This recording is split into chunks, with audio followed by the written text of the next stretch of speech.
இன்னைக்கு கோல்வார்பட்டியில நீங்க என்ன வைக்கிறது? நாங்களே எங்க ஐயாவுக்கு செலவு கும்பிட்டு வச்சு நிறுத்தி காப்பிட்டாங்க. இனி ஊருக்கு ஐயா இமானுவேல் சேகரன், தலைவர் பசுபதி பாண்டியன் சிலையை நிறுவோம் என்று இந்த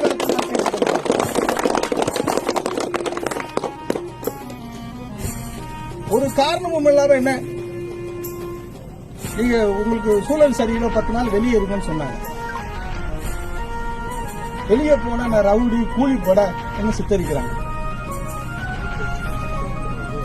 இந்த அரசுக்கும் இந்த பத்திரிகையாளருக்கும் இந்த காவல்துறைக்கு நான் ஒன்றே ஒன்று மட்டும் கேட்டுக்கொள்கிறேன். ஐயா ஆணையாக என் மீது ஒரு கூலிப்பட வழக்கு நான் யாருக்கிட்டையாவது கட்ட பஞ்சாயத்து பண்ணி எந்த பொண்ணுகிட்டையாவது தவறா நடந்துகிட்டேன், எவங்கிட்டையாவது இடத்த புடுங்கினேன் அப்படின்னு ஒரு வழக்கு நிரூபிக்கட்டும். நடு ரோட்ல நாண்டுகிட்டு சாவுவேன்.